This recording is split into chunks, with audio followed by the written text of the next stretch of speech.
On behalf of the whole team, I would like to thank you all. In particular, I would like to thank our chairman, the governor of the Public Investment Fund, His Excellency Yasir Rumayyan, who I am delighted to invite now to open the 6th edition of the Future Investment Initiative. Your Excellency.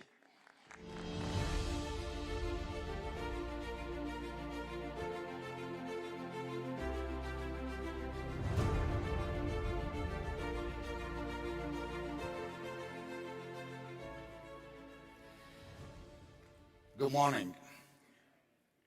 Welcome to the 6th edition of the FII. It's nice to see some familiar faces in this audience, as well as new ones. FII plays a unique role as a catalyst for the global cooperation, an ideal I am deeply committed to. Over 7,000 people will be joining us in Riyadh, and more still will be live streaming the event with 520 speakers and over 50 countries represented. This year's theme is how we invest in humanity in a new world order, a priority for all. Just last month at the FII Priorities Summit in New York, we learned that key issues like the cost of living, poverty, and unemployment are top concerns across 13 countries. We need to learn how to manage crisis and not to be managed by crisis. Indeed, we can be proactive rather than reactive, and FII stand for that approach. In recent decades, industries as varied as healthcare, telecommunication, energy, retailing have unprecedented pace of change. The global pandemic has accelerated this change. Some of this change led to opportunities while disrupting industries and organizations. We as business and financial leaders can play an essential role in seeking common ground during this period of transition. In this new world order, it's no longer a matter of microeconomics and macroeconomics. We are living in an age of geoeconomics.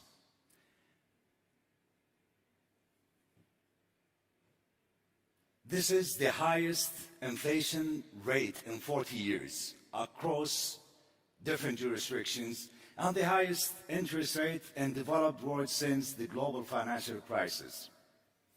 Living in an interconnected world means events in one corner of the globe have a ripple effect on the others. To address this situation, we must approach it with data and analysis that leads us to conclusions that are evidence-based. For example, the FII has developed an inclusive ESG framework and score methodology for emerging markets.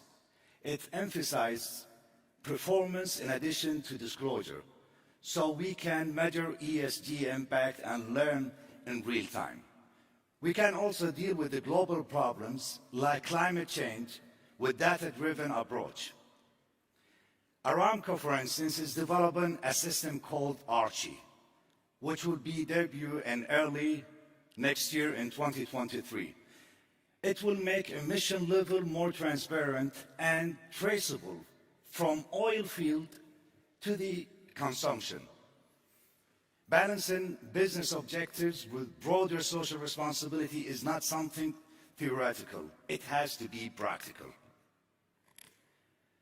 At PIF, earlier this month, we were the first sovereign wealth fund to issue a green bond, which was also the first ever century green bond.